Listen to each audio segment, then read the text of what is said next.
Hello guys and welcome back to my channel Rakai blog. আশা করি তোমরা সবাই খুব ভালো আছো, সুস্থ আছো। আমরাও খুব ভালো আছি। চলে এসেছি নতুন আরেকটা ব্লগ নিয়ে। আশা করি আজকের ব্লগটা দেখে এবং কন্টেন্ট থাম্বনেল দেখে বুঝতে পারছো যে আজকের ব্লগটা হতে যাচ্ছে ভীষণই সাধারণ। তবে হ্যাঁ, আজকে আমরা অনেকদিন পর একটুখানি বাইরে বেরোচ্ছি। চারিদিকে কিন্তু বর্ষা পড়েই গেছে, তার উপর দেখতে তো পাচ্ছ আমাদের এইখানে মাটির রাস্তার অবস্থাটা। আর হ্যাঁ, কিছুই করার নেই, এই মাটির রাস্তা দিয়ে আজ একটুখানি বেরোচ্ছি।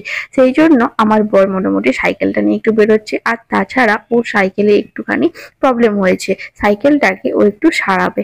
আর কিছুই না, আর বাইক তো এই রাস্তা দিয়ে বের করানো যাবে না, সেই জন্য আমরা হেঁটে হেঁটেই পার করার চেষ্টা করছি। যাই হোক, এই রাস্তা দেখে আমার মনে হলো যে আমাদের জীবনের কথা। দেখো, আমাদের জীবন কিন্তু সবার সমান নয়, এতটাই ঠিক এবড়ো খেবড়ো বা এর থেকেও বেশি। তবুও কিন্তু আমাদের সমস্ত কিছু নিয়েই কিন্তু চলতে হয়। তারপর আস্তে আস্তে দেখো রাস্তাটা আরো খারাপ হয়ে যাচ্ছে, আর সন্ধ্যেও কিন্তু ঘনিয়ে আসছে। বাই দ্য ওয়ে, আমরা অনেকটা সন্ধ্যে করে বাড়ি থেকে বেরোছি। ও কেন বেরিয়েছি বা যাই হোক, কিছুই না, বাড়িতে থেকে একটু বোর হচ্ছিলাম। আর যেহেতু মাঝে মাঝে আমরা একটু বেরোই, আর সেই জন্য ভাবলাম যে চলো আর আজ একটু হাঁটা যাক, আর সাথে তোমার কাজগুলো সেরে নেওয়া যাক বলে আমরা মোটামুটি পাড়ি দিলাম। আর দেখো কত সুন্দর এই সন্ধ্যের ভিউটা।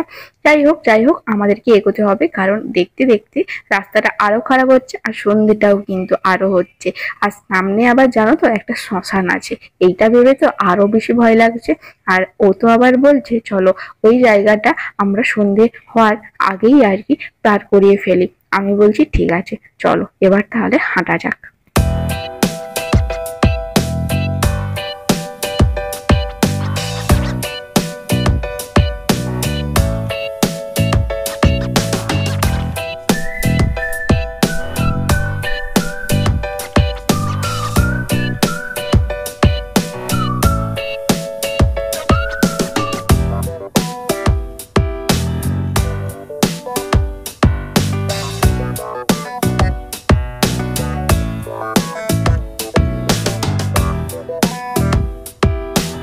ছোটবেলাটা আমার একটু শহরে পরিবেশের মানুষ হলেও আমি কিন্তু তারপর থেকে এই গ্রাম্য পরিবেশের মধ্যেই রয়েছি। আর হ্যাঁ, বিয়েটাও হয়েছে কিন্তু আমার এই গ্রামের মধ্যে। তবে হ্যাঁ, আমার বাপের বাড়ির ওখানে রাস্তা এর থেকে অনেকটাই ভালো। তবে যাই হোক, বাজারটা কিন্তু একই, মানে আমার বিয়েটা কিন্তু সামনাসামনি হয়েছে। আর আমাদের এখানে বাজার মানে চলো একটা ছোটখাটো বাজার, আর সেখান থেকেই কিন্তু আমাদের সমস্ত কিছু জিনিসপত্র নিয়ে আসে, বা অন্যান্য মানুষরাও কিন্তু যাতায়াত করে। আর দেখো আস্তে আস্তে কিন্তু দোকানের পরিমাণটা বাড়ছে। আর অ্যাকচুয়ালি এসব জায়গাগুলো আগে এতটা নিরিবিলি ছিল। আর তবে আমি আজকে এসেছি একটুখানি মিষ্টির দোকানে, কারণ কাল রয়েছে শ্রাবণ মাসের প্রথম সোমবার, আর বাড়িতে একটুখানি জল ঢালার ব্যবস্থা করছি, আর সেই জন্যই একটুখানি মিষ্টি নিতে এসেছি। আর হ্যাঁ, মিষ্টির দোকানে যতই ভাবে আসবো না বা কিছু, ততই কিন্তু এই পুজো পারপাসে চলে আসি। সাথে কিন্তু বরমশাই আবার তার প্রিয় মিষ্টিটা নিয়েই ফেলছে। কি আর বলবো, ওকে তো আর বারণ করতে পারছি না। এখানে এই বাজারটা দেখো অনেক কিন্তু দোকান বসেছে, আর অনেক কিছুই এখানে জানো তো, আবার অনেক খাওয়ার দোকানও বসে। তবে হ্যাঁ, আমরা কিন্তু অনেকটা হাঁটে আসার পর এই জায়গাটা এসে পৌঁছেছি। যেমন অ্যাকচুয়ালি ওই গ্রামে হয়ে থাকে আর কি, শহরের মতো চারিদিকে এত দোকানপাট বা থাকে না। একটু ভাবলাম ফুচকা খাবো, সেই জন্য দাঁড়িয়েছিলাম। বাড়িতে এসে দেখলাম একটা মিরাকেল জিনিস।